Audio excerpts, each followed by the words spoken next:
Here we are again in Hollywood, where the big news this morning was that the legendary actress Diane Keaton had died at the age of 79. This news shocked both the business and her fans. "You said you have no idea what I think of you. You don't have to answer that, that's for sure." It was very loud in the Beverly Hills house. There was jazz music playing in the background, along with the laughter of famous people and the clear reflection of red wine glasses on the ceiling. It was the famous actor Jack Nicholson's fancy birthday party every year. Diane Keaton showed up in the crowd. She was the honoree and the only person who could make Jack stop talking for a long time during the party. But after a few days, everything went wrong. When Hollywood heard that Diane Keaton had died suddenly at age 79, they were shocked. It was even more shocking to see Jack Nicholson's name in the police probe file.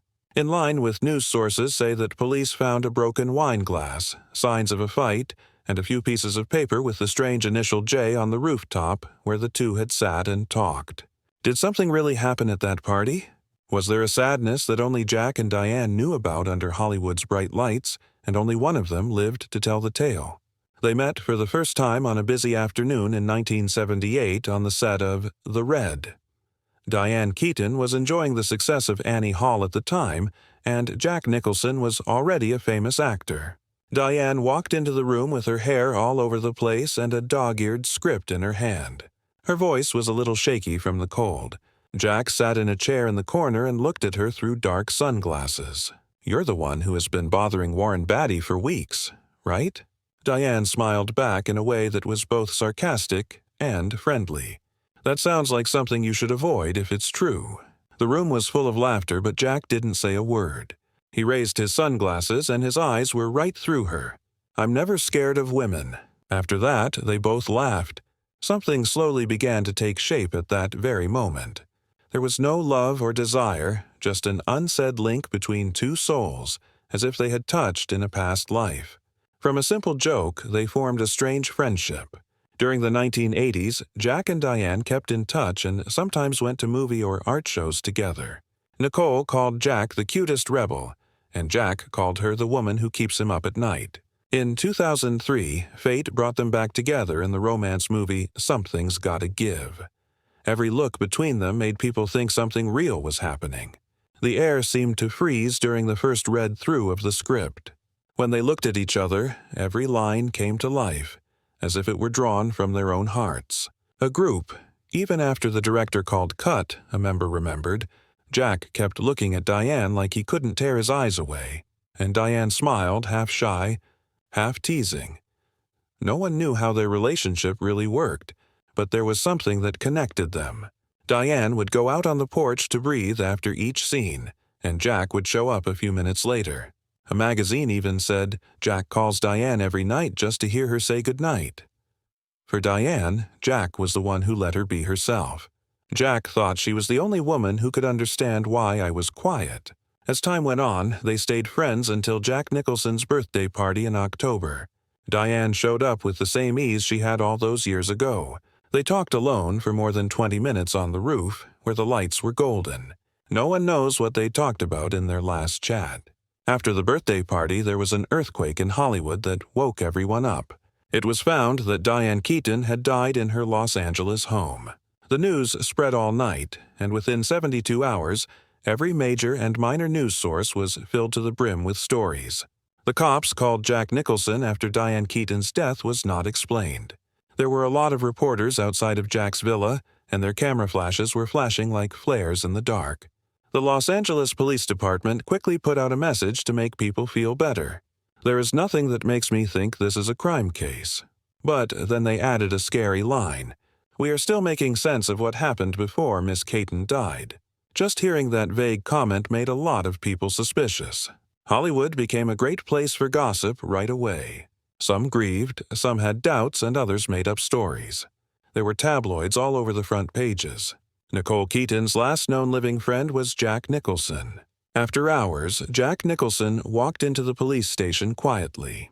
His face was tense and his eyes were heavy with tiredness. He didn't bring any bodyguards or lawyers with him. He was wearing a dark suit and shades, and he looked very sad. His chin dropped a little and the muscles in his face tensed up, making the lines look deeper than ever. It was quiet as he opened the door and walked away behind the heavy steel gate, leaving behind comments and camera clicks. At the West LA police station, the room where people were being questioned was tense. The officer asked carefully, "Can you tell me what happened that night?" Jack sat back in his chair, took off his glasses, and spoke in a way that made you feel powerless. It was a normal party with friends, wine, and old songs. Diane left early. The investigation file wasn't simple. It said there were no security cameras on the rooftop. When asked about this, Jack Nicholson just sighed and said, "I don't know, maybe a technical glitch. Everything in that house is old." At the same time, Diane Keaton's autopsy report came out. There were no signs of violence, but traces of sedatives were found.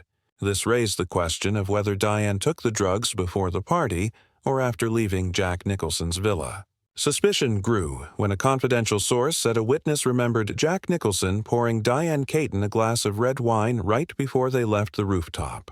Minutes later, a broken wine glass was found nearby, cleaned up by a server before police arrived. This led to immediate tests on the rest of the wine in the bottle, and detailed A forensic team was sent to look at the glasses, cups, and fingerprints, which is when they found a bigger problem. The two had a heated argument on the balcony. An anonymous server said they heard Diane's voice suddenly rise while Jack tried to calm her down by saying, "You don't understand me, Diane." Then came the sound of a chair being moved forcefully, followed by a silence lasting over a minute. When police questioned Jack Nicholson about this, he didn't evade. He sat silently for a few seconds, looked straight at the investigator, and said in a horse-weary voice, "I just wanted to help her. Do not go near Al Puccino." Jack paused and added, "She called me several times." They had a history, but Diane said he was back sending letters and calls at midnight scared her, but she didn't want to make a scene. Jack took a deep breath, his eyes narrowing with emotion. "I went too far. I told her to cut him off and leave the city right away. She yelled, stood up, and hit me." He swallowed hard, his throat catching. "She told me not to meddle in other people's business, called me an overbearing old man, and said that's why she didn't want to confide in me." Words came out. Jack Nicholson fell to the floor, his hands covering his face. "I couldn't protect her. I pushed her away, and now she's gone. But I swear I didn't hurt her." It wasn't the end of the case, but it did lead to a dangerous new direction that implicated another legend, Al Pacino. The tragedy became more haunting as a silent suspicion grew. Was Jack Nicholson really just trying to protect Diane?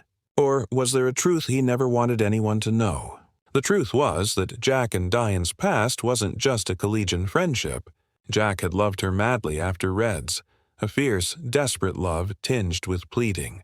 And what annoyed him the most was Al Pacino, Diane's complicated, long-term E. But the story didn't end there. During the investigation, police found a note in Diane Keaton's personal diary that said, "Don't make me hate you, Jack." That line sent shockwaves through the public, echoing a famous story Jack told in 2003. She would frown at me and tell me, "You're gross." People thought it was a joke between friends at the time, but after Diane's death it took on a different meaning. Was it a warning?